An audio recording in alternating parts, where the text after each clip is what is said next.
Hello sports fans, this is Steven Hill for JustMyPicks.com, and I'm bringing you a special NFL free agency video. Before we get started, I want to make sure that you tune in and subscribe to my YouTube channel so you can check us out and get all the breaking news for all the videos each and every week. We're going to start with the top 3 winners and the top 3 losers of this year's NFL free agency thus far.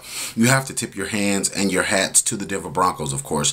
After being beat by the Seattle Seahawks, blown out in the Super Bowl, you're looking at them improving. This is a one-shot deal. You're looking at the Denver Broncos and John Elway taking this seriously. They know their window to have Peyton Manning was about 3 to 4 years, if that. So they're trying to maximize everything that they can do in that year span. So when it comes down to it, the Dallas Cowboys losing DeMarcus Ware, basically cutting ties with him because he refused to take a salary cap cut. Aqib Talib being signed into free agency away from the New England Patriots, and also TJ Ward. Those are being some of the biggest deals of the offseason. You also look at them signing Emmanuel Sanders from the Pittsburgh Steelers, who is a quality slot receiver. You look at he can do some of the things that Eric Decker did, plus he has a little bit more speed. You look at this offense already with both Thomases, Demarius, and Daniel. You look at some of the things that they can do long term versus short term. The future of this team looks pretty good. You're looking at all the things that Peyton Manning brings when he is the conductor of the offense. That side of the ball is going to be good. Their problem was not scoring the football. Their problem was the defense. Getting rid of Champ Bailey was a good thing. Even though he was an elder statesman and a leader on that team, he could simply not keep up and do the things that he needed to do to stay on his football team. Now, when it comes down to it, in the AFC, it's basically a 2 to 3 team race. So it's a little bit easier in the AFC than it is in the NFC to repeat. So this may be one of the major moves when you're looking at bringing in a safety like Ward, who is a hard-hitting safety, who can also draw the ball loose on different plays. He can also play pretty good in man coverage when he comes up to the line of scrimmage to also look at running backs and also look at tight ends and try to hook up with them. But when it comes down to it, they are the most improved team via free agency so far. Now you're looking at number 2, the New England Patriots. New England Patriots, getting Darrelle Revis in free agency is huge. I cannot say this enough. He is better than Aqib Talib, but also you have to look at this defense as is. You add another solid piece to this defense. You look at them getting the Seattle corner from Seattle in free agency. So you're looking at a lot of things. A 6'3" cornerback from Seattle, Bronner. You're looking at a lot of things that he brings to the table with a very physical man-to-man style. You also have to look at what Vince Wilfork, if he does choose to stay with the Patriots and not try to force a release, what that could do. That front four for the New England Patriots is going to be a lot better. They're going to be a lot healthier this season. You look at Mayo. Mayo being back this year. They got rid of Spikes as they should have during free agency. Let him go to the Buffalo Bills.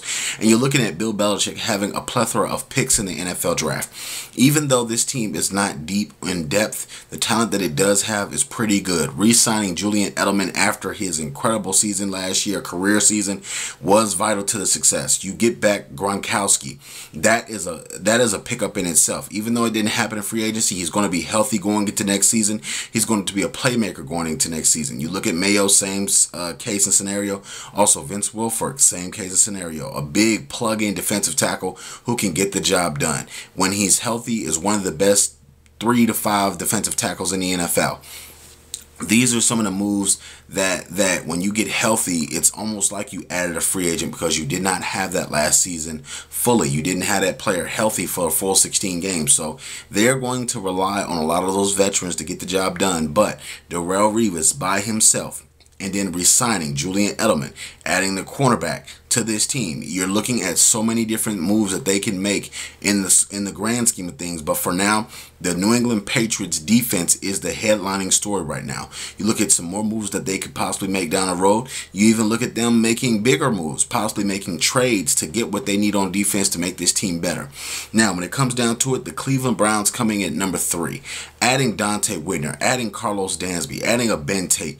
These are some of the moves that you look and say, a really veteran-savvy NFL team will make.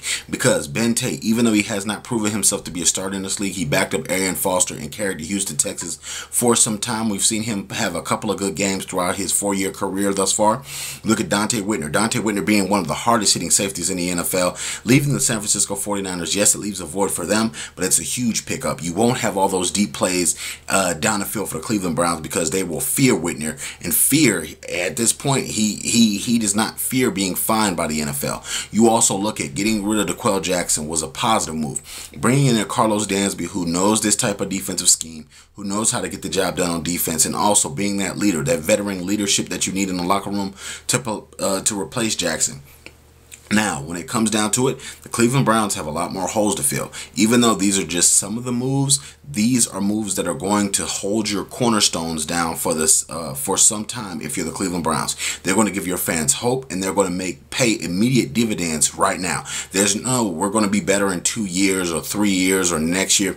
It's now. The time to be better is now for the Cleveland Browns. They've spent an excess of $60+ million in guarantees to these players, so you're looking for a return on some of these investments right now. You also look at the draft. In the NFL draft, they have a chance to make major moves. And when I say major moves, they could possibly get a Johnny Manziel. They could possibly get a Jadeveon Clowney. They possibly could get any player that they want because their draft picks and their depth of talent is so deep on their team. You also have to look at Paul Kruger coming back healthy this season. You have to look at so many options that they have. They got rid of Whedon. They got rid of Campbell. They're starting to make room. You see them looking for another quarterback. So those are the 3 winners. Now it's time to get to the 3 losers. To start this loser list, you have to look at the Carolina Panthers. What in God's name is going on with this offense? Cam Newton has no one to throw the ball to. Maybe one of the greatest Panthers, if not the greatest Panther of all time. You're looking at a Steve Smith. Now he's in Baltimore. What are they going to do? You don't have any offense to rely on except D'Angelo Williams and Jonathan Stewart and Mike Tolbert. Those are running backs. Those are not people that are going to go downfield and break long runs, long catches, if you will. They have so many holes, and you're looking at Captain Mutterland leaving this team. He was a quality cornerback that gave them some type of stability on the edge. You look at the Greg Hardy deal where they had to basically sign him to keep him from leaving. The team is falling apart. You cannot be cheap if you're the Carolina Panthers and expect to win an NFL Super Bowl. This is not baseball. This is not basketball. You have to field a quality team in order to win a Super Bowl in the NFL. This no-name defense, it really has no name now because next year you're going to see so many starters. They lost key safeties. They lost key cornerbacks. They lost key linebackers that are going to be essential, even though they may not have started. They may have been a backup that was essential for this team's success. Also, looking at Steve Smith, common sense says he had a bad year last season. That doesn't mean pull the plug. He wasn't making that much money to begin with against the cap, so many things are going through my mind saying Cam Newton's next of leaving Carolina. I would love if Cam Newton left the Carolina Panthers because honestly that team does not deserve him. Looking at the owner and the way he runs things, looking at the general manager and the way they do things, Cam Newton should be out the door shortly before longer. He should be out the door. You're looking at a lot of things that he brings to the table. His skill set is going to be saturated with mediocrity. You're not going to have a number 1 wide receiver in the Panthers. You're not going to have a number 2 receiver.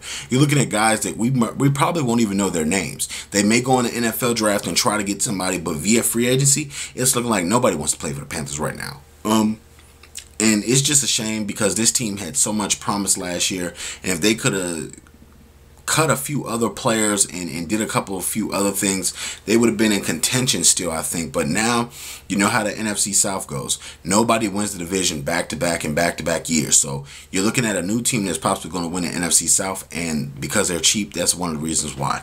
Looking at number 2, the Dallas Cowboys. Losing DeMarcus Ware and Anthony Spencer and Miles Austin and things like that, this team will be a shell of itself. I don't believe they will have the success that they need to win an NFL Super Bowl. Now, with that being said, Tony Romo must step his game up and overplay. Also, Dez Bryant, the same thing. This defense is going to be a shell of itself because DeMarcus Ware, I know a lot of you Cowboys fans are saying, oh, he's old, we don't need him, he's injury prone. The leading sack leader of your team for the last decade. Put that in your pipe and smoke that. When you look at DeMarcus Ware, he was more than just a leader.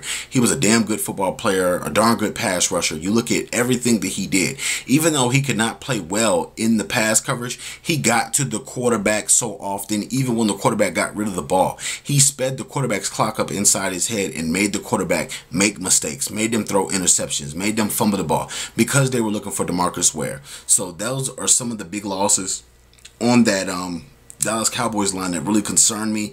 And even though they can make small moves in free agency, they don't have enough money to make big, solid moves to replace DeMarcus Ware. So that's what makes them number 2. Now, when it comes down to the Saints, the number 3 loser in free agency, because you put up so much to lose. You got Jarius Byrd in free agency from the Bills. You overpaid for him at that. You're looking at Jimmy Graham still having to be reassigned, which he still isn't. He's on that little 1-year tender, the franchise tag. You're looking at you losing Darren Sproles. Darren Sproles is an equivalent of a cheat code on Madden. Having the little running back that can put up so much offense is such a good thing in the NFL.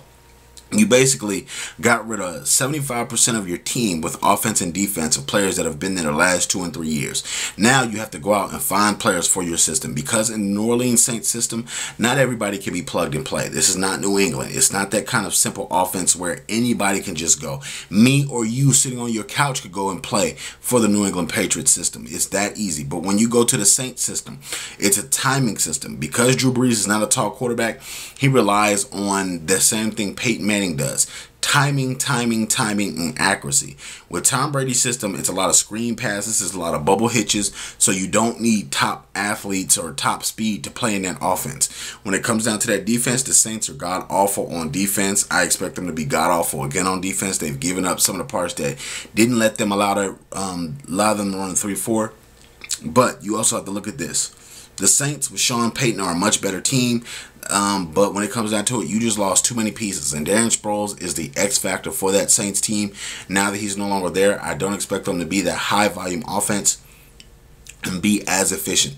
You know, Mark Ingram was a solid solid running back in Alabama in college, but I don't see him as the feature back for some reason. He often gets injured. He doesn't get the job done. I don't believe in Marcus Colston. I don't believe in Jimmy Graham, honestly. I feel like they're going to have to overpay him when it's all said and done, because the franchise tag, and he really is not the best tight end in my opinion. So it's some of those things, but let me know what you guys feel. Do you feel like the winners are the correct winners that I chose? Do you feel like the losers are the correct losers that I chose?